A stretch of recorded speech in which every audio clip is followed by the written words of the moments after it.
Hello friends, welcome to defence matrix. तो हमने एक दिन पहले बात करी थी कि कैसे पाकिस्तान एयरफोर्स को आने वाले 24 मंथ्स यानी कि 2 साल में चाइनीज़ J-35 प्लेटफॉर्म मिल सकते हैं। तो हमने इस टॉपिक पर विस्तार से बात करी थी और हमने बताया था कि कैसे ये प्लेटफॉर्म हमारे लिए एक सीरियस थ्रेट हो सकता है, क्योंकि जिस तरीके की कैपेबिलिटी यहाँ पर रिवील करी गई है इस प्लेटफॉर्म की, वो काफ़ी मैच्योर नज़र आती हैं और सारे फिफ्थ जनरेशन ट्रेड्स ये प्लेटफॉर्म शोकेस करता है। तो जो एक्सपेक्टेशंस थी, ये प्लेटफॉर्म उससे बेहतर निकलकर सामने आया है। हमने ये भी डिस्कस किया था कि इसके काउंटर में जो एयर डिफेंस सिस्टम्स हैं और जो सर्विलेंस सिस्टम है, ये एक इंपॉर्टेंट रोल प्ले करेंगे, लेकिन वो सफिशिएंट नहीं होंगे इस थ्रेट को प्रॉपरली काउंटर करने के लिए।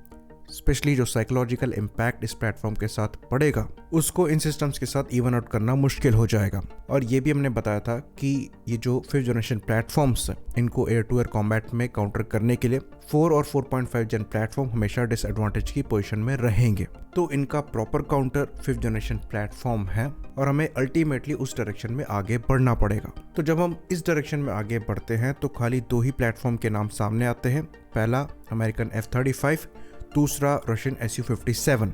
तो इस टॉपिक पर हम कई बार चर्चा कर चुके हैं। हमने दोनों ही प्लेटफॉर्म को विस्तार से डिस्कस भी किया है और उन सिनेरियोज को भी डिस्कस किया है जिसके अंतर्गत ये प्लेटफॉर्म इंडियन एयरफोर्स द्वारा एक्वायर किए जा सकते हैं। F-35 के केस में वो प्लेटफॉर्म अभी तक इंडिया को ऑफर नहीं किया गया है, पर कुछ इंडिकेशन ऐसे दिखते हैं जिसमें ऐसा लगता है कि ये पॉसिबिलिटी हो सकती है।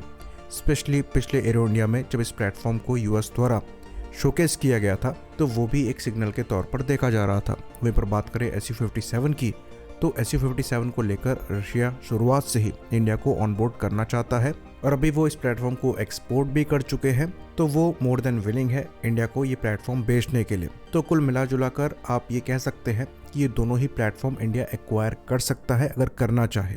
F-35 के केस में थोड़ा सा वर्क ज़्यादा करना पड़ेगा, लेकिन जिस हिसाब के इंडिकेशन मिल रहे हैं, ये पॉसिबिलिटी नज़र आती है कि ये प्लेटफॉर्म यूएस इंडिया को ऑफर करे। पर आज के वीडियो का टॉपिक ये नहीं है। आज के वीडियो का जो टॉपिक है वो ये है कि ये दोनों ही प्लेटफॉर्म जो कि हमारे पास एज एन ऑप्शन अवेलेबल है, ये दोनों ही अभी इनकम्प्लीट हैं और इन पर काम चल ही रहा है। तो Su-57 का सबको पता है कि इनके नए इंजन्स पर काम किया जा रहा है और अभी तक ये इंटीग्रेट इस प्लेटफॉर्म से नहीं हुए हैं।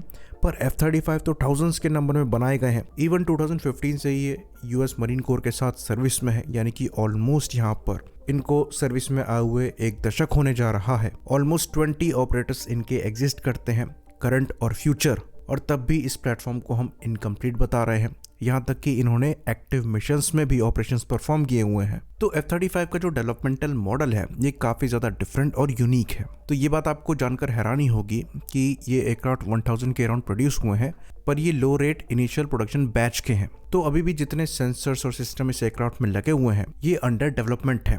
ऑल्दो जितने भी अवेलेबल सेंसर्स दूसरे प्लेटफॉर्म में लगे हैं, उसके कंपैरिजन में ये सबसे एडवांस जरूर हैं, पर ये मैच्योर नहीं है और इसलिए रेगुलर इश्यूज F-35 के साथ रिपोर्ट किए जाते हैं।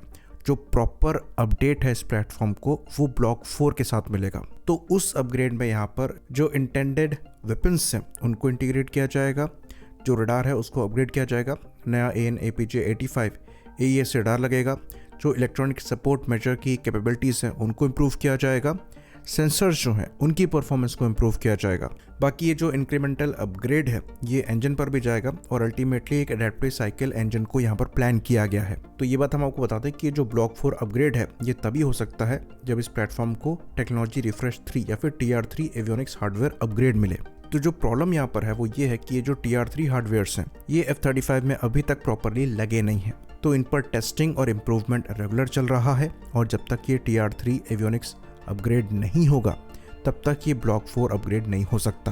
बाकी जो एक और बहुत बड़ा इशू है इस प्लेटफॉर्म को लेकर, वो इसकी गन को लेकर है। तो ये बात हम आपको बता दें कि F-35 के जो B और C वेरिएंट है, उनमें तो इंटरनल गन है ही नहीं।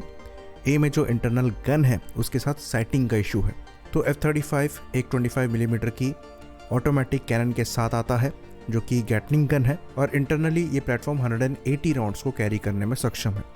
3 सेकंड से ज़्यादा में सारे के सारे राउंड्स खाली हो जाते हैं। और क्योंकि F-35 में हेड्स अप डिस्प्ले नहीं है, रादर हेलमेट माउंटेड डिस्प्ले है, इसलिए साइटिंग के साथ इश्यूज जुड़े हुए हैं। एक्यूरेसी में इशू है जिस पर अभी भी काम किया जा रहा है। तो क्योंकि जो हार्डवेयर यहाँ पर लगे हुए हैं वो एडवांस ज़रूर हैं पर मैच्योर नहीं है, इसलिए यहाँ पर मेंटेनेबिलिटी इश्यूज, रिलायबिलिटी इश्यूज और अवेलेबिलिटी इश्यूज रेगुलर एग्जिस्ट करते हैं। ये यूएस द्वारा भी फेस किए जा रहे हैं और इनके जो दूसरे कस्टमर हैं उनके द्वारा भी फेस किए जा रहे हैं। ऑल दो यहाँ पर जो एवियोनिक्स हैं ये बाकी दूसरे प्लेटफॉर्म के एवियोनिक्स से ज़्यादा एडवांस है, ये फैक्ट है। तो अगर आप F-35 के साथ अभी आगे बढ़ते हैं तो आपको ये सब चीज़ें दिमाग में रखनी पड़ेंगी कि यहाँ पर रेगुलर इश्यूज आ सकते हैं और आपको इसको फ्लाई कराने के लिए ज़्यादा पे करना पड़ सकता है।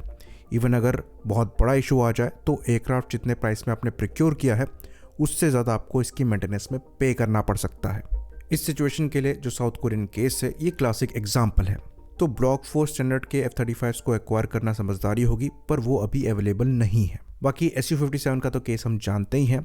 उस एयरक्राफ्ट में नए इंजन्स लगने हैं जो कि इसलिए 30 या फिर AL-51 है जो कि अभी तक लगे नहीं हैं। बाकी वहाँ पर भी नए वेपन्स का इंटीग्रेशन, सेंसर्स का इंटीग्रेशन और उसकी जो एयर टू एयर मिसाइल्स हैं उन सब का डेवलपमेंट चल ही रहा है। तो ये दोनों ही प्लेटफॉर्म अवेलेबल ज़रूर है पर अंडर डेवलपमेंट है। तो अगर इंडिया इन दोनों प्लेटफॉर्म में से किसी एक को चूज़ भी करता है तो ये चीज़ हमें दिमाग में रखनी पड़ेगी कि एक लंबा कमिटमेंट होगा और हमें ये सारे फैक्टर्स भी दिमाग में रखने पड़ेंगे। बाकी ये भी फैक्ट है कि ये दोनों प्लेटफॉर्म भले ही अपने पूरे पोटेंशियल में नहीं हैं पर फिर भी J-35 के काउंटर के लिए मोर देन एनफ होंगे। आई होप इन्फॉर्मेशन यहाँ पर क्लियर रही हो। इसी बात पर इस वीडियो को हम ख़त्म करेंगे। लाइक करिए, सब्सक्राइब करिए। जय हिंद।